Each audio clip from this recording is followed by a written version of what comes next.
Bueno, pues el segundo ponente de la tarde es Fernando Sabaté, que como ya les comenté es profesor de la Universidad de La Laguna, es doctor y profesor de geografía, y además Fernando fue uno de los, o fue el redactor del PODA, del Plan Operativo de Desarrollo Agrario del Rincón, en el año 96, y precisamente de eso nos va a hablar. Su intervención lleva por título Reflexiones sobre el PODA, un programa para impulsar la agricultura del Rincón más de 20 años después. Bueno,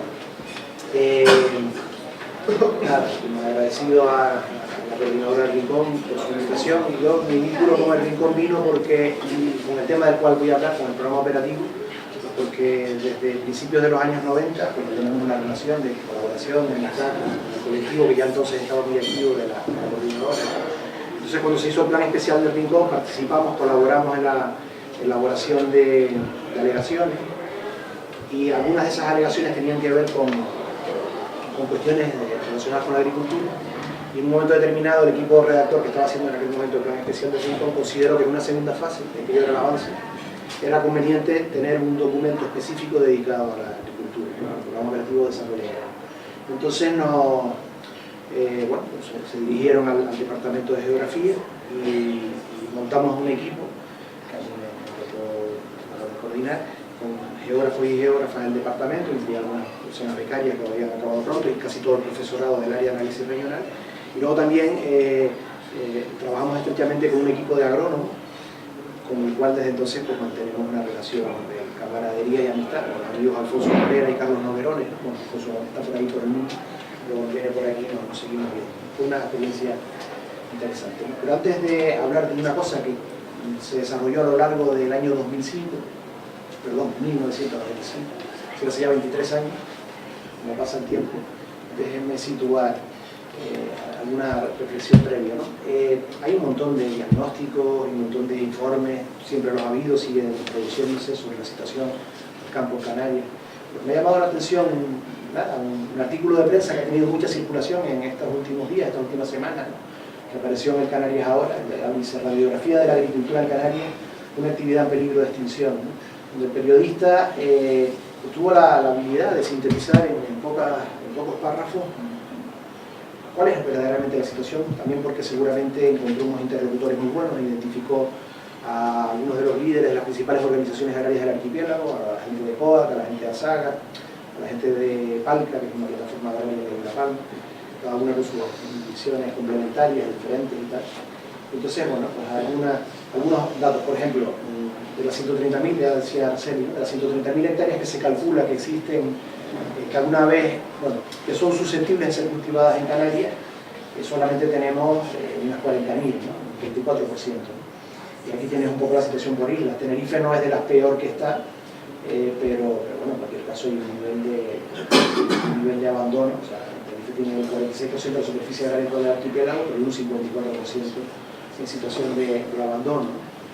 Nosotros en la comunidad geográfica, el dato que solíamos manejar era superior a este, que llegó a haber en Canarias 150.000 hectáreas alguna vez cultivadas, pero claro, eso probablemente tiene que ver también con que en los durísimos años 40, después de la guerra civil, y hasta avanzados los 50, en una situación de auténtica hambre física de sectores amplios del pueblo canario, claro, hubo que poner en cultivo lugares inverosímiles, ¿no?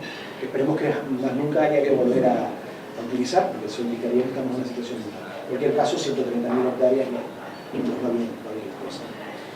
Entonces, bueno, pues en ese trabajo reciente se sintetizan estos datos: 60% del suelo agrario se encuentra sin uso, coincide las principales organizaciones de agricultores y ganaderos en la baja rentabilidad que obtienen los agricultores, que está provocando el abandono de la tierra, más nada que no se supiera, porque se vuelve a poner de manifiesto, que la aportación del sector agrario a la economía está estancado en el 1,2% desde 2015, aunque supone algo más de 20.000 empleos directos.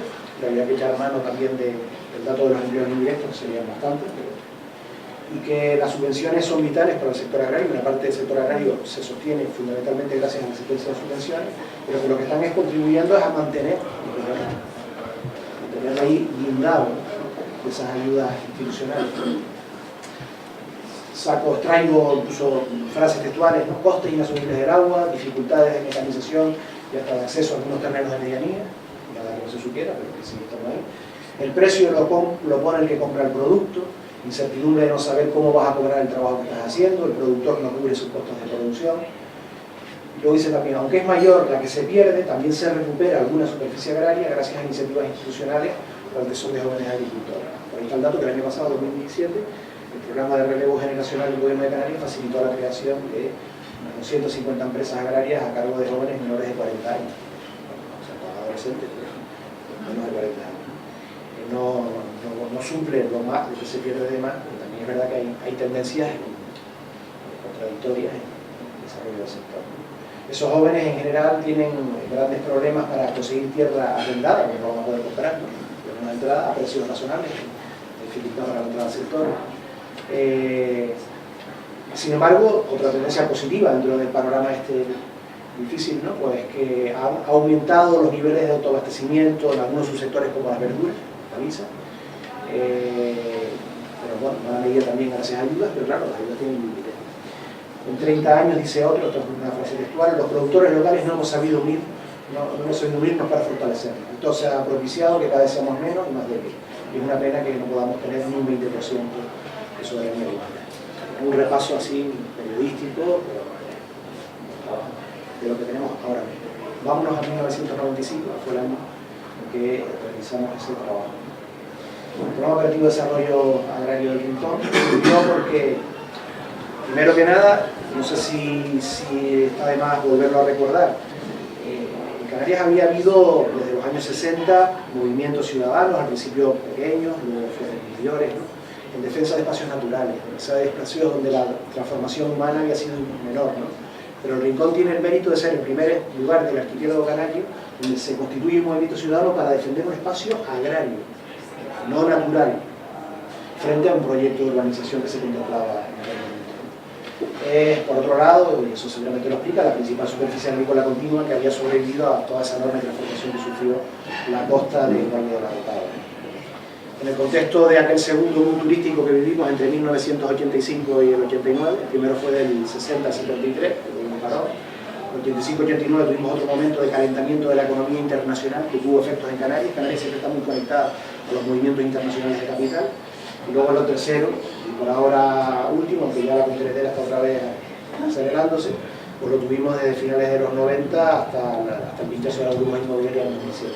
Pero en ese segundo boom turístico se revisa el plan general de la Rotava y se recalifica, se plantea la recalificación completa como suelo urbano de la zona del Rincón y su proyecto de urbanización turística, hotelera, campos de bonos, etc. Surge un movimiento cívico de contestación con un activismo que, en fin, todas las personas que están allí lo recuerdan y lo vivieron, además en muchos casos, muy intenso, muy diverso, muy pedagógico. Una de sus múltiples manifestaciones con cierta potencia pues fue aquella iniciativa legislativa popular que ahora no alcanzamos también firmar. Esa fue una de tantas cosas que se llevaron a cabo. Bueno, el Parlamento de Canarias en el 92 recoge esa iniciativa legislativa popular, la cambia, no la aprueba tal como vino de la ciudadanía, pero bueno, al fin y al cabo aprueba una ley que al menos declara el espacio del Rincón como protegido para la actividad agrícola en una ley de caso concreto, ¿no? Muy subrayada incluso por los juristas, por la gente del ámbito de la jurisprudencia. Entonces esa ley determina que hay que realizar un plan especial para regular ese espacio y entre sus determinaciones señala que hay que garantizar el efectivo mantenimiento de los valores agrícolas. Dice que actualmente se propondrán las actuaciones de carácter socioeconómico que sirvan para compensar a la comunidad local de las actividades afectadas por la protección establecida. Se encarga ese plan especial a una empresa de urbanistas, arquitectos urbanistas radicada en Madrid, que se llama Compañía Planificadora. En el otoño del 94 se presenta, se aprueba un primer avance que ya incluía cosas como que había que implantar pequeñas iniciativas turísticas que fueran compatibles con la conservación del espacio agrario, pero que aportaran rentas complementarias a los propietarios del Rincón. Pero se estima entonces, como antes anticipé, que había que complementar ese plan especial con un trabajo específico de propuestas encaminadas a mantener y potenciar la actividad agrícola. En el invierno del 95 se encarga, bueno, el invierno del 94, está apareciendo. En 94 se encarga al equipo local de geógrafos y técnicos agrícolas. La investigación se desarrolla a partir de marzo del año siguiente, 95, y se presenta en el 95. En esa época no estaba empezando la generalización de los ordenadores, internet también estaban sus albores, pero yo creo que el planeamiento en general se hacía más deprisa que ahora. No sé si pero en general este tipo de cosas no estábamos menos dispersos en todo el volumen de filosofía del programa operativo de desarrollo agrario. Parte de una metáfora, que es decir, oiga, el rincón, cariño y respeto, es como si fuera un espacio enfermo, ¿no? Pero eso sí, como todo organismo vivo, ese espacio enfermo está generando sus propios anticuerpos. Y dentro del rincón se podían identificar reacciones de gente que estaba aplicando cosas para responder a esa enfermedad que no es otra que la crisis general del sector agrario en toda Canarias y, hay que decirlo, en muchos países desarrollados. Entonces la oportunidad fue identificar esos anticuerpos y ver cómo ayudar a que se extendieran al conjunto del espacio. Y tratando eso de encontrar dónde están los agentes innovadores, un poco como lo que acaba de explicar a la serie, en toda la zona del ecoeje, donde hemos encontrado un montón de cosas interesantes. Agentes innovadores que intentan remontar pues, esa escasa rentabilidad de la agricultura. Pero hay una obviedad, nosotros nos tocó estudiar el caso del rincón, pero los problemas del rincón en absoluto son exclusivos de aquí, sino que la enfermedad es esa, son los problemas y estrangulamientos que afectan a toda la agricultura canaria y a la agricultura posible. Entonces también era interesante identificar anticuerpos que estuvieran apareciendo en otros lugares y que tal vez pudieran inspirar ideas aplicables o las necesarias adaptaciones, no que copiar, ¿no?, las cosas mecánicamente, porque hay una adaptación al caso del rincón. Y el corolario a la metáfora es que no solo se trata de identificar anticuerpos y contemplar de manera pasiva cómo se desenvuelven, sino tratar de manera activa, ¿no?, de intervenir para propiciar y fomentar que ese enfermo se recupere, aunque sea partiendo de sus propias defensas.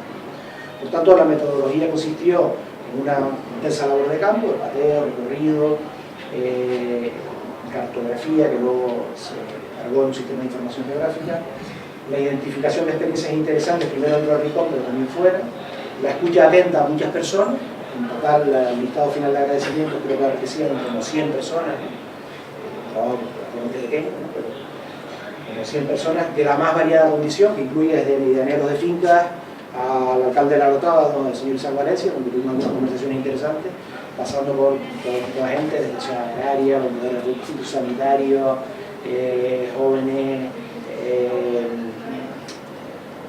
gente que estaba poniendo en marcha múltiples iniciativas dentro y fuera del rincón. Eso se cargó en un sitio, entonces empezaba a ser, como ya es habitual, empezaba a ser también una novedad. Teníamos la ventaja de que nuestro equipo de geógrafos estaba alguna de la gente que empezó con la tecnología que siguen Tenerife. Y una cosa que sí notamos a medida que íbamos tratando de montar y idear una propuesta era, sobre todo en aquel momento, después ya trataré de caracterizar ese momento respecto a la actualidad, cierto ambiente de temor ante la novedad, ante lo novedoso en muchos de los agentes que estábamos consultados, no en todos. Por ejemplo, en reuniones con los propietarios agrarios tuvimos muchas, pero en algunas, las primeras sobre todo muy duras. Después ya se quedó en una situación claro, más fluido, más confianza y tal, al principio fueron bastante duras. Cuando nosotros planteamos, hombre, hay sitios donde se está empezando, incluso dentro del propio rincón, hay casos de experiencias de agricultura ecológica, todos tenían referencias, o por lo menos habían oído hablar, ¿no? Incluso alguno había intentado haber tenido fracasos con la agricultura ecológica. Si no ven usted con alimentos, tiene su razón. Incluso encontrábamos mucho escepticismo entre los técnicos de la Agencia de Extensión Agraria de La Orotava, que es la competente para esta zona, ¿no? Algunos de ellos, por cierto, excelentes profesionales. Con algunos después seguimos manteniendo contacto desde que se jubiló y sería de la comarca en la que yo vivo, ¿no?, de Wilmar, y allí se ha ido el hombre desplegando las condiciones, desplegando iniciativas como la puesta en parte de un mercado de la agricultura de Wilmar, una cosa muy comprometida, pero había un nivel de escepticismo, ¿no?, hacia las propuestas que estábamos intentando debatir, ¿no? O sea, les traigo unas notas de cuaderno de campo que tenía yo en ese momento, que decía, los agentes son muy escépticos y pesimistas, realistas con información, ¿no?, sobre el futuro del agro en el rincón, ¿no?, y del valle en general, no les falta razón. Ahora bien, su visión cotidiana ante agricultores viejos, que se estaban ellos encontrando todos los días, pidiendo subvenciones para escapar, y la burocratización que no les deja tiempo para salir al campo, puede haberles hecho perder todo el resquicio de esperanza.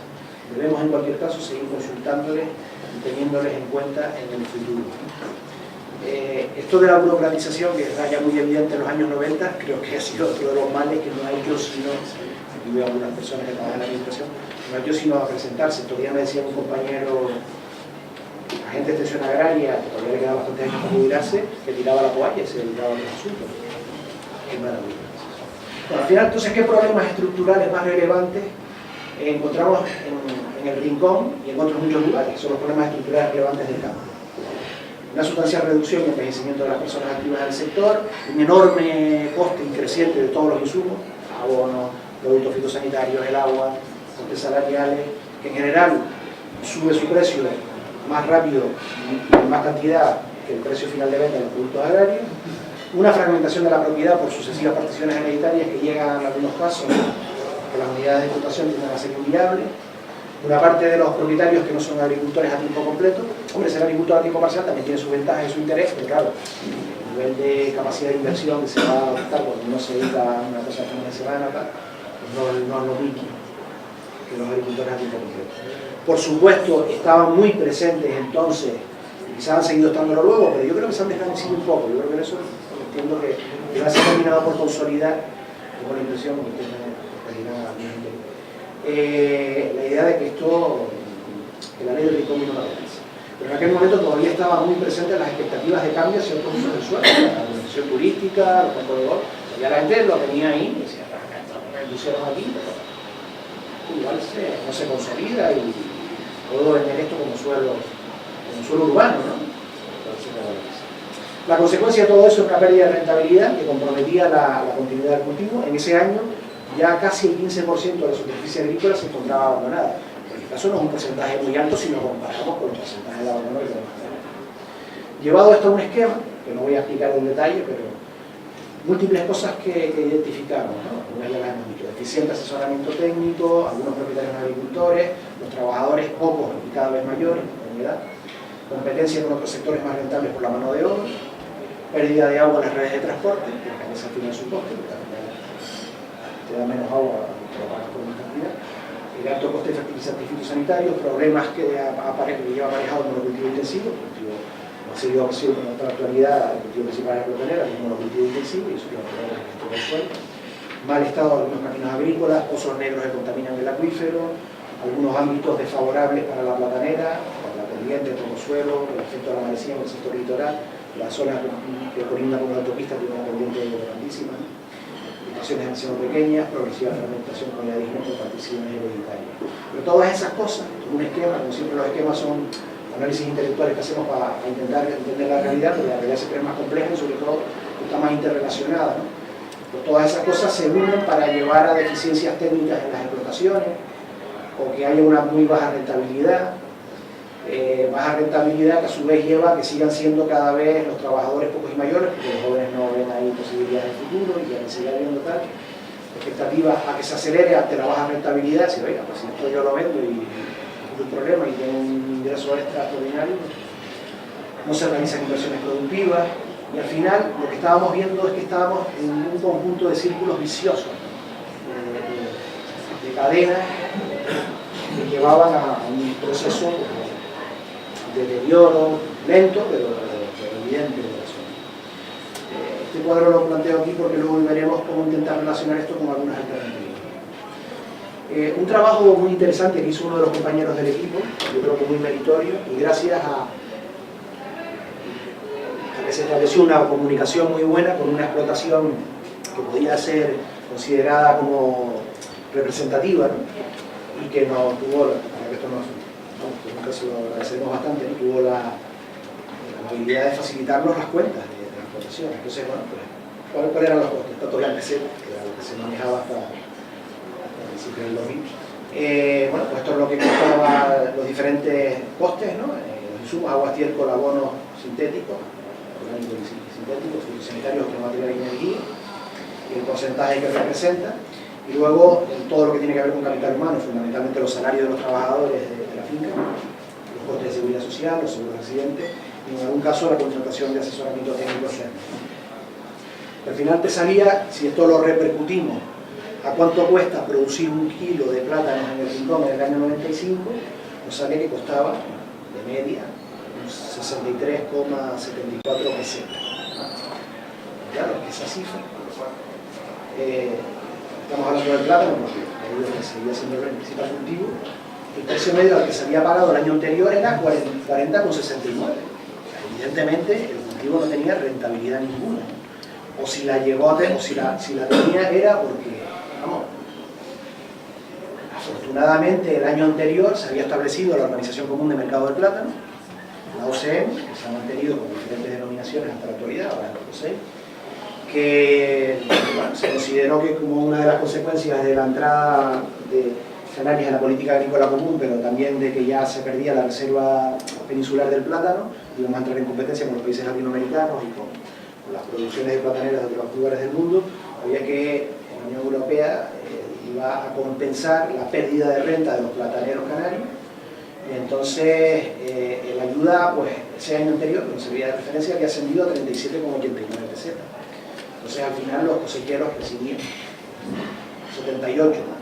Entonces las ganancias netas eran 14,84, en el cultivo más rentable del Rincón. Desde luego insuficientes para estimular el mantenimiento del cultivo. Era imprescindible, por tanto, aumentar la rentabilidad si se quería conservar el paisaje agrario del Rincón. Pero ¿cómo hacerlo? Claro, las experiencias en muchos lugares de desarrollo rural, ya una experiencia acumulada, muchísimas décadas, hacen desconfiar de planteamientos exclusivamente a gran escala, homogéneos, válidos para todas partes igual, etc. ¿no? Más bien, quizás era mejor pensar en la suma de unas cuantas pequeñas cosas particularizadas, atentas a cada situación concreta, coordinadas entre sí, persiguiendo objetivos propios. Entonces el POD al final identificó un montón de cosas y los agrupó en 12 subprogramas que, de nuevo, les voy a plantear ahora, los 12 pero los voy a plantear ahora de forma esquemática, pero que de nuevo los esquemas son abstracciones de la realidad. Cobran sentido esos subprogramas, cobrarían sentido en su caso, si se plantean bien articulados y conectados entre sí. Y esos son los 12 subprogramas que se planteaban. Se me ocurrió centrarme en explicar 4 de ellos solamente, pero si alguien después en el coloquio tiene interés, repasamos, si todavía me acuerdo, que han pasado 23 años, cualquiera de ellos. La mejora de los sistemas generales de reducción de agua para riego, la compensación del déficit de mano de obra en las explotaciones, el apoyo a la mejora de aporte de fertilización orgánica y el apoyo a la mejora de canales de comercialización.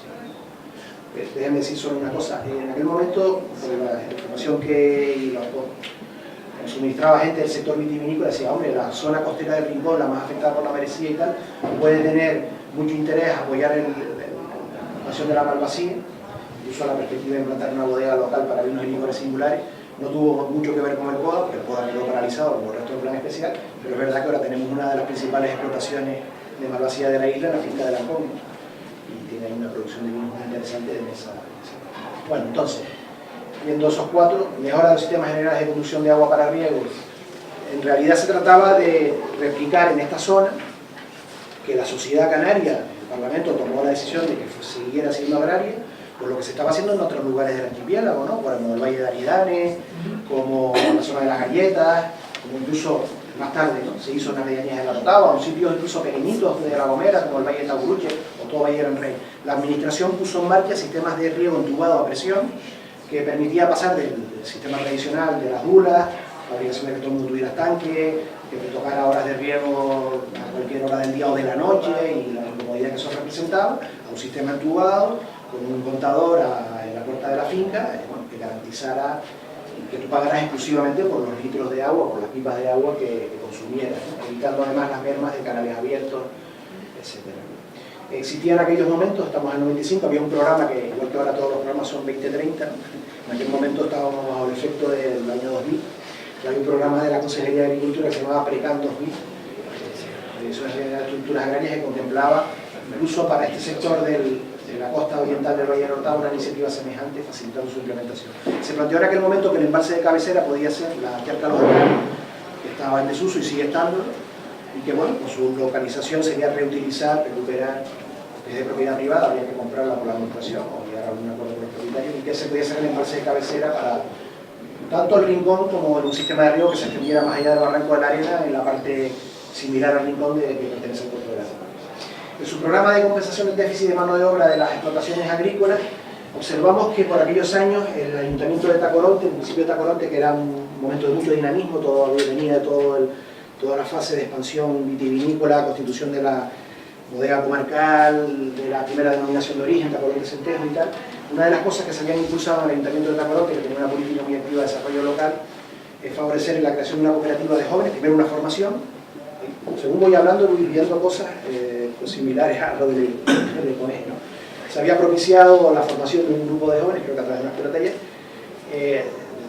chicos y chicas jóvenes, para que luego pudieran contratar sus servicios a las explotaciones, en ese caso vitivinícolas, bueno, de la comarca Centejo o de cualquier lugar de la isla, ¿no? Porque eso, en momentos de mayor demanda de mano de obra, que no puede atender el propietario, pero tampoco puede estar contratando tanto, entonces había una cierta mano de obra cualificada, con una maquinaria que ya disponían y tal.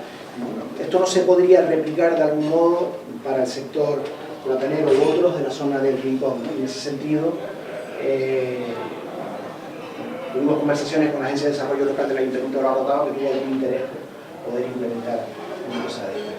En su programa de apoyo a la mejora del aporte de fertilización orgánica, entonces no éramos tan conscientes como somos hoy de lo fundamental, de lo absolutamente estratégico que es el suelo. Ya sabemos, en esa época había quien lo supiera, pero nosotros lo ignorábamos.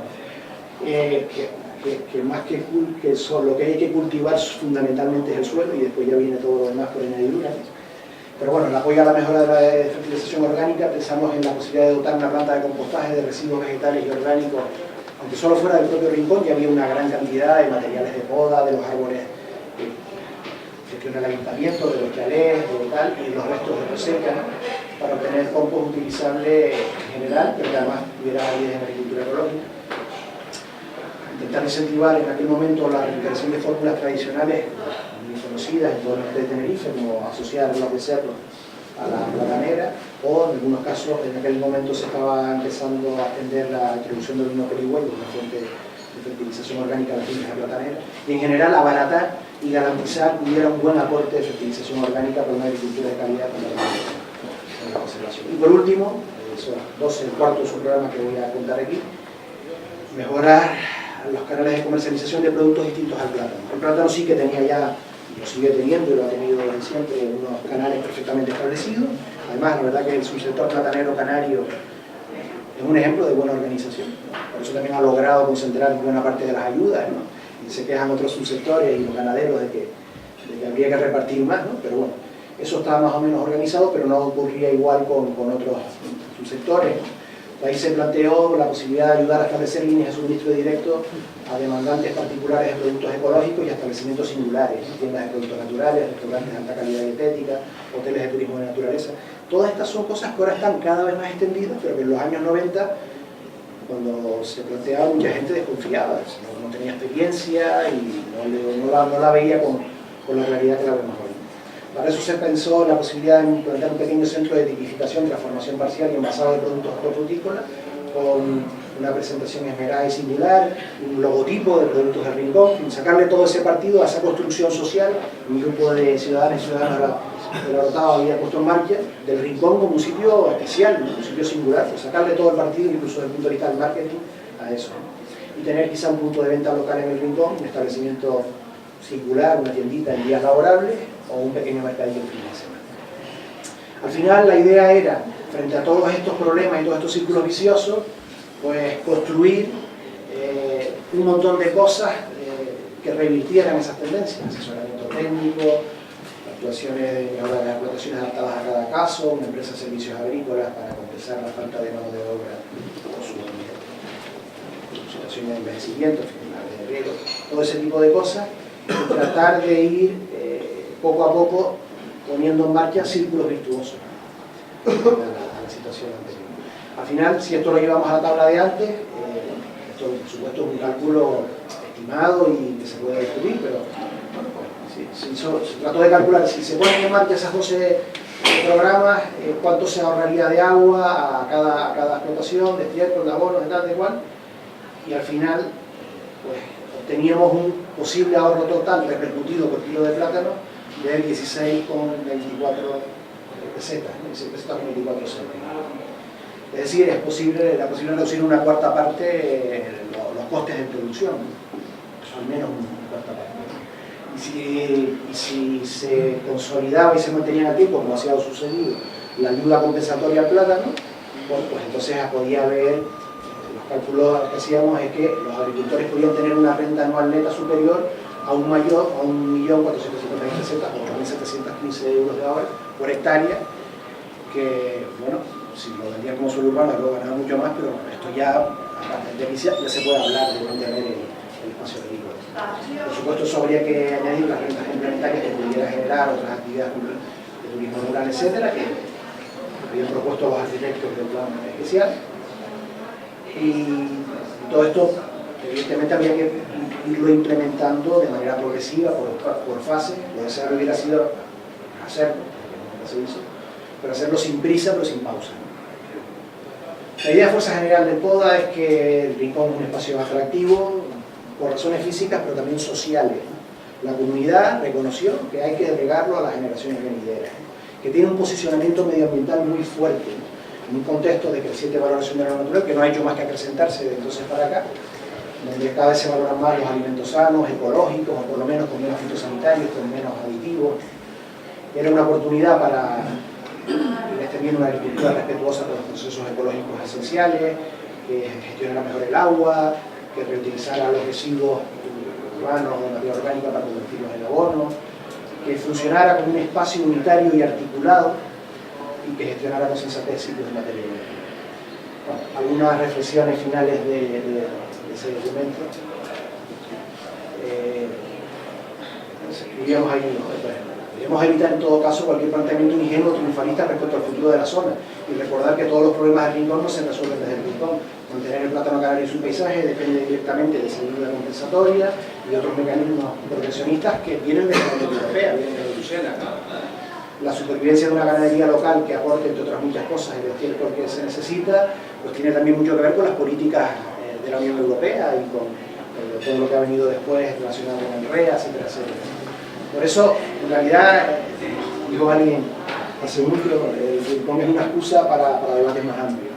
Hablando de los problemas del Rincón, nos vamos a encontrar los problemas canarios de siempre, ¿no? Un bloque social, comerciantes, importadores, cuyos intereses a menudo chocan con los de los sectores económicos productivos.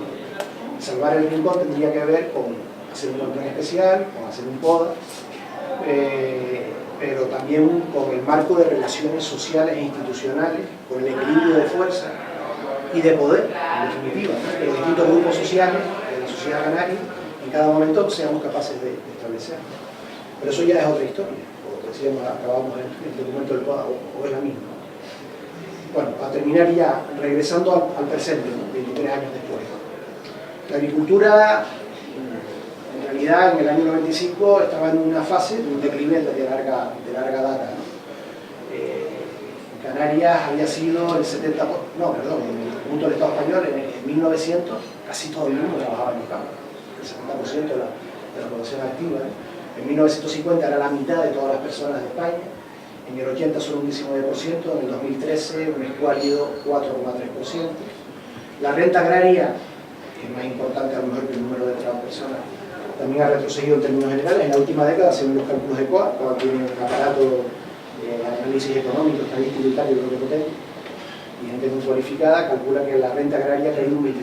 ¿no? Los costes de producción se han caído. ¿En qué periodo? No hace referencia. En la última década, sí, pues, yo creo que podemos decir desde el 2000 en adelante. La última década. Los costes de producción, sin embargo, siguen creciendo. Hoy significan un 93% del total de la renta que genera la actividad agraria. Se va en precios de energía, de fertilizantes, de pienso, etc. Los ingresos disminuyen, pero los gastos no se aumentan. Animo a quien no lo conozca a que entre en la página web de COA y indague en esto de aquí, el IPO, el índice de precios en origen y destino de los alimentos. Es una tabla que se actualiza mensualmente para toda España, pero es muy ilustrativa, ¿no? Vienen toda una serie de productos representativos, no están todos, pero entonces viene el precio de origen y el precio de destino, es decir, el precio que le pagan a las personas agricultoras y el precio que pagamos las personas consumidoras en el supermercado, ¿no? Y aquí viene la diferencia de precio con un múltiplo, ¿no? Hay productos como la aceituna verde que se vende 7 veces más cara que lo que le pagan al agricultor. Algunos el diferencial es menor, pero en algunos es auténticamente escandaloso, ¿no? Que tienen el enlace, pero es fácil de encontrar. El sector agrario en la Unión Europea, en España y también en Canarias, en estos momentos es uno de los mayores problemas que tiene este diferencial de lo que percibe las personas agricultoras y en los márgenes de intermediación del sector comercial, ¿no? Que son además los que están en muchos casos percibiendo una parte importante de las ayudas. O sea, en el Estado español había 350.000 personas dadas de alta como trabajadores en el campo, seguramente hay muchas más, hay muchas mujeres que no están dadas de alta, pero que son muchas veces protagonistas del trabajo rural, pero hay 910.000 que reciben subsidios de la Unión Europea relacionados con la agricultura y la alimentación, pero con diferencia los grandes receptores del IVA tienen que ver con todos los grupos, empresas comerciales, grandes cadenas, grandes superficies, en muchos casos transnacionales, etc. Hay una concentración creciente de la distribución de alimentos en cada compañía, solo 6 cadenas de supermercados. Esto empezó antes en sitios de la península, pero hace tiempo que está ya absolutamente extendido. 60% de la cuota de mercado de todos los productos agroalimentarios se reparten entre Mercadona, Carrefour, Supermercado, el Vasco español, Villa 100% del campo, el Corte Inglés, junto a tres más son las principales. No es muy diferente a lo que sucede en toda Europa. Y nunca en la historia el mercado de la distribución alimentaria había estado concentrado en tan pocas manos. Al punto de que, no es muy conocido, pero la persona más rica de Alemania no es el dueño de la Volkswagen o de cualquiera de las empresas que pudiéramos imaginar, sino que hasta su muerte en 2014 era Karl Albrecht, que fue el fundador y propietario de los supermercados de Aldi. Y después de que este señor murió, el puesto pasó a ser ocupado por Dieter Schwartz, que es el propietario de un grupo que incluye las cadenas de supermercados principales de toda Europa. La segunda fortuna en Francia está en manos de Bernard Arnault, que tiene una participación muy importante en Carrefour. Y en el Estado español, la segunda persona más rica del Estado español es Juan Roche, propietario de la cadena Mercadona. Los principales dueños de Zara y toda esa cadena. Pero bueno, también hay otros elementos para la esperanza, ¿no? En los últimos años, y a pesar de la crisis, que apenas vamos saliendo, no toda la sociedad canaria, se han abierto solo en Tenerife no menos de 25 supermercados que podríamos llamar ecológicos. Así, lo fundamental de su oferta tiene que ver con productos ecológicos. Buena parte de los ecológicos venden también algunos productos frescos, verduras, huevos, ecológicos y locales. Los mayores hipermercados que operan en Canarias, algunos han tardado, pero Alcampo, Carrefour, también Lidl, etcétera, han ido incorporando secciones de productos ecológicos, aunque en muchos casos son foráneos.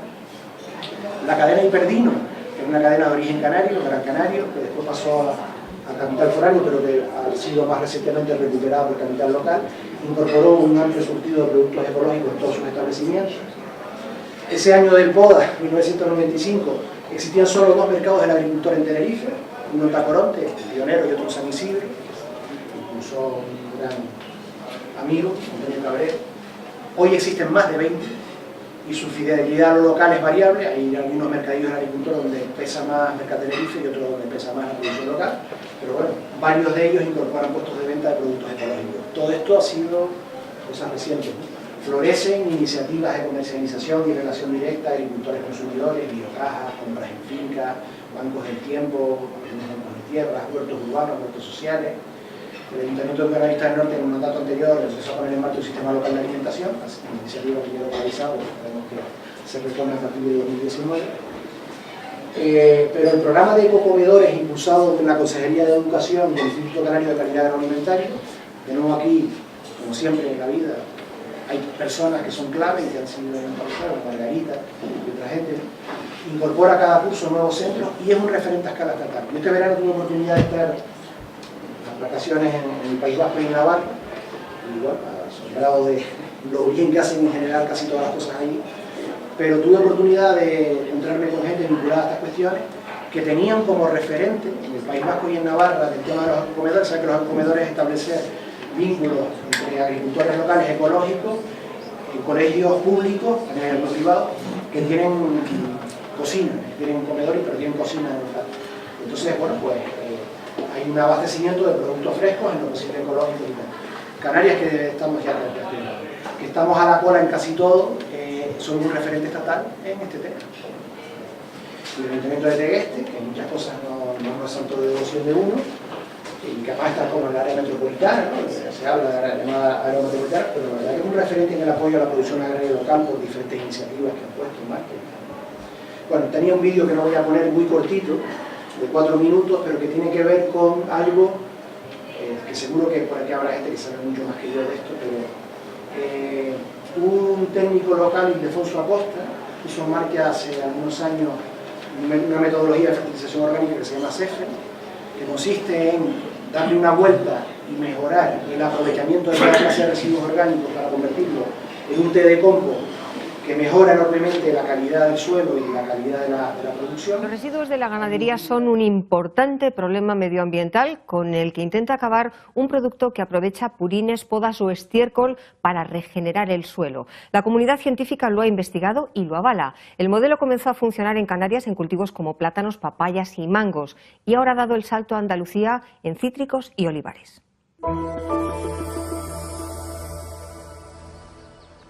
Ildefonso Acosta, perito agrónomo, lleva 25 años desarrollando un fertilizante licuado ecológico, un producto que crea usando restos agrícolas y ganaderos contaminantes como el estiércol. Lo que hacemos es un modelo que ya no solo quita problemas medioambientales, pero después de que tú elaboras el producto no generas aquí residuos.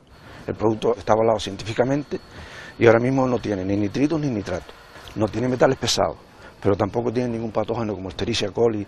Desde que usa este líquido, Sergio ha observado un aumento de microorganismos en el suelo y sobre todo un cambio en el comportamiento de las plagas. Antes las plagas eran mucho más dañinas y actualmente este año el ataque de araña roja que tuvimos fue mucho más suave y pudimos mantenerlo bastante controlado. En La Palma, un centenar de agricultores ha confiado en este caldo de la mano del Cabildo Insular.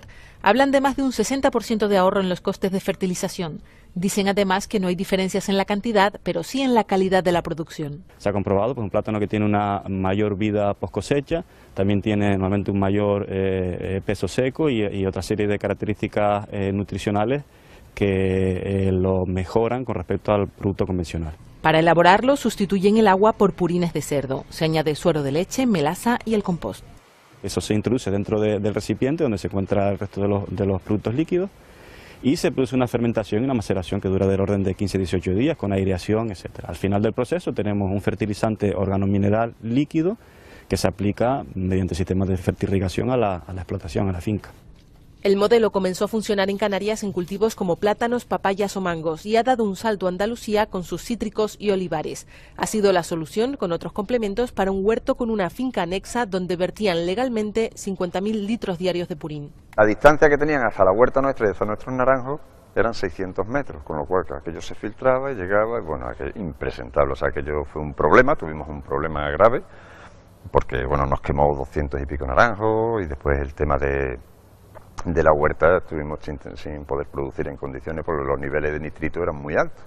Hoy por hoy, el producto certificado por el CAE ha dado un giro a la situación. Esto, por ejemplo, te está evitando tener malformaciones en los productos, con lo cual no tienes destrío. El destrío es aquello que tú desechas y que no lo puedes vender como fresco, ¿no? Y como te digo, nosotros hay muchos productos que lo tenemos a precio de convencional, siendo ecológico. El Instituto de Productos Naturales y Agrobiología lleva años estudiando este fertilizante y en ese tiempo han visto cómo en muchos suelos ha bajado la salinidad, mejorado la conductividad hidráulica y la capacidad de almacenar nutrientes. El CEFEL químicamente es muy pobre, químicamente. Está muy bien en materia orgánica, pero los niveles de nutrientes en general no son altos. Pero a través de los años no hemos visto todavía ninguna bajada de nutrientes, sino al contrario, muchas veces hasta aumenta. Esto nos da idea del gran potencial que tiene este producto. Es un modelo que no crea dependencia como el modelo anterior de abonos y pesticidas, y lo que nosotros no queremos desarrollar es otro modelo ecológico que también cree dependencia de productos ecológicos, pero que también sería crear dependencia. Este modelo no es así. El éxito del producto está asegurado en el potencial del suelo. El mejor agricultor no es el que produce más en un año, sino el que deja sus tierras preparadas para el futuro en mejores condiciones. Y por este camino... Y esa tecnología creada por gente de Tenerife, ahora se está expandiendo por Andalucía, por ejemplo. ¿No? Entonces, al final resulta que recientemente tuve una reunión con personas del Centro Superior de Investigaciones Científicas, que tiene desde hace mucho tiempo, desde que lo fundó don Antonio González, ¿cómo se llama? El Instituto de Productos Naturales y Agrobiología, que tiene un convenio que llevan asesorando 50 años al Cabildo de La Palma, pero en ese convenio en los últimos años lo que han hecho es asesorar a agricultores palmeros para que se pasen a agricultura ecológica, y más de 200 explotaciones agrícolas de La Palma, con este asesoramiento que paga el Cabildo y es realizado por técnicos del CSIC y por unas pequeñas empresas locales de jóvenes agricultores, que todos vienen del Seminario Permanente de Agricultura Ecológica de la Escuela Agrícola. Bueno, pues están tratando esto muy basados en la técnica esta del CSIC. Bueno, ahora van a tener una conferencia internacional, pero están calculando que con la mejora de la dotación de materia orgánica y de la vida microbiana del suelo, están ahorrando un otro 20% y pico de agua, un montón de ahorro en fertilización sintética, orgánica, mejoran la producción, menos enfermedades, por tanto menos productos fitosanitarios. Pero al final, era como aquel cuadro que hicimos, cómo ahorrar. Pues hay muchas cosas donde la agroecología, que hace 20 y pico años todavía sonaba mucho como cosa de hippies, marihuanado y gente romántica pero con poco sentido de la realidad, ha progresado un montón, y hay un montón ya de conocimiento muy bien avalado científicamente de todas estas cosas.